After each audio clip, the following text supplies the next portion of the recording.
Yes. Cool. Sweet. Hey team, welcome to today's Q&A. I have one of our PTs, Luke, here with me. Kia ora. So we're going to be having a little chat about gut health. So we'll give it a couple of minutes in case anybody is online, they get notification, they jump on. Otherwise, of course, you'll be watching it on replay. All of our Q&As we're also uploading to YouTube as well, so if you do miss something and you want to go back and see it again, just jump on our YouTube, Snap Fitness, Green Lane, and all the Q&As are up there, so it's nice and simple. So to kick it off, I'm going to give a basic breakdown today of gut health, a few supplements that you can take if you are experiencing, let's say, negative gut health, or you just want to optimize your gut health. We'll also go over some lifestyle things as well, and basically just kind of give you a broad spectrum of gut health. If you've got any questions throughout the Q&A, make sure you chuck them in the comments. We have had a couple of questions come through on our private messenger as well, so we'll tackle those at the end. So to kick it off, why do you need good gut health? Obviously to optimize everything that you eat. If you're eating a good lifestyle, a good nutrition, you're not having bad foods. So you want to have good gut health for that reason. But obviously it just optimizes every element of your life. So it's not just about digestion, but it's also about your mental health. And Luke's going to discuss a little bit about that soon, about how gut health can impact mental states as well.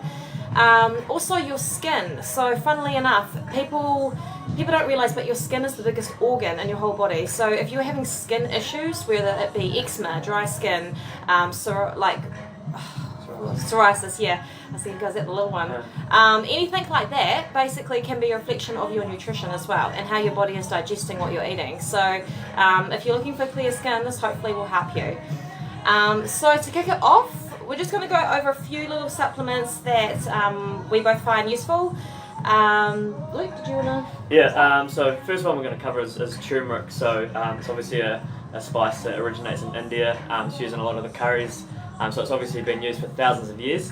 But they've started to see an association with turmeric and reduce chronic inflammatory. So it's an anti-inflammatory food.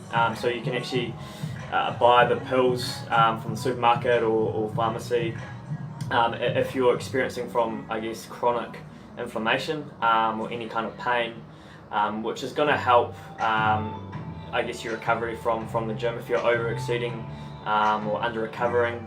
So I personally do take it, but I take it when I need it. So, say I've had a hard session and I'm not recovering optimally, I will take it, or I've got a bad back, so I will take it if I need to over say ibuprofen, NSAID, just because those particularly can be quite rough on the gut. This is a natural form of anti-inflammatory food.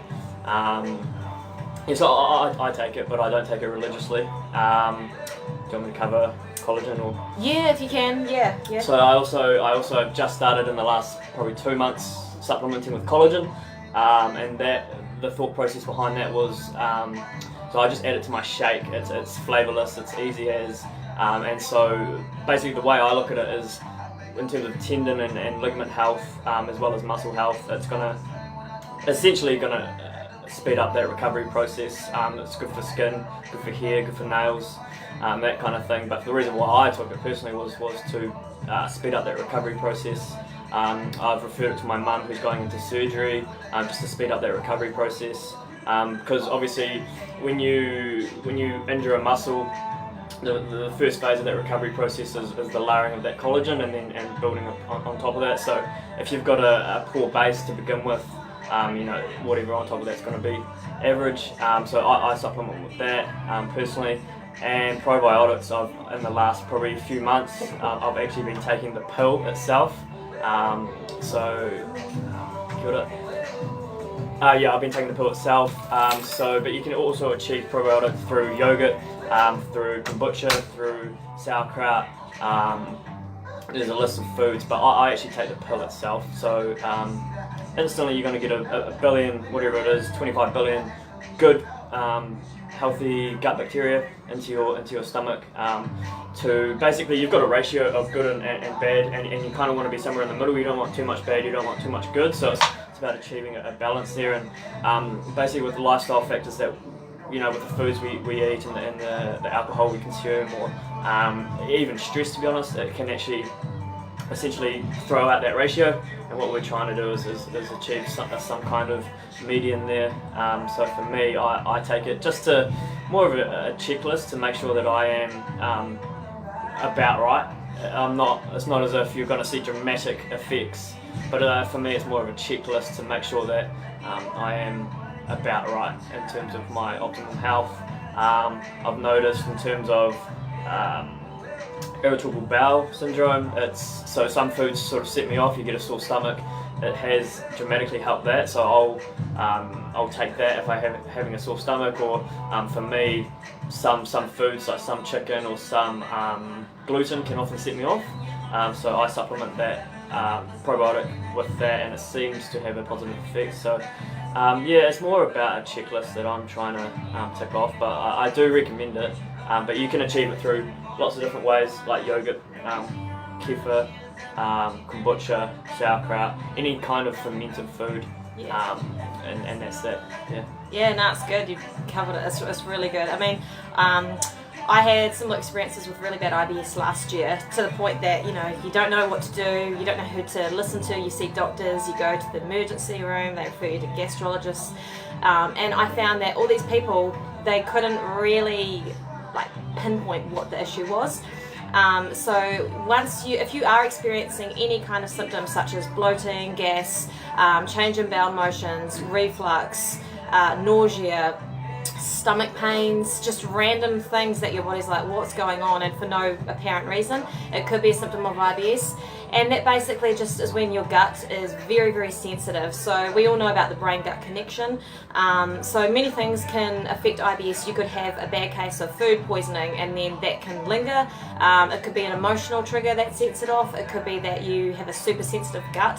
And you'll find there's a thing called FODMAPs. Now, FODMAPs are basically a type of carbohydrate found in food. It's not the same kind of carbohydrate in the way that we talk about macros. It's pretty much in the food. So when you break down the food, there's 6 different FODMAPs. They've all very scientific names. Google them, because I don't know how to pronounce them off the top of my head. But basically, when you break those foods down, if you've got a very sensitive gut, that's when you'll find you have issues. And they're in very common things that you wouldn't even think about, like garlic and onions are the 2 biggest factors. So if you have a very sensitive gut and you're eating a lot of things that have garlic in them, or even sauces, and it's like hidden, that can be quite common. Artificial sweeteners is another one.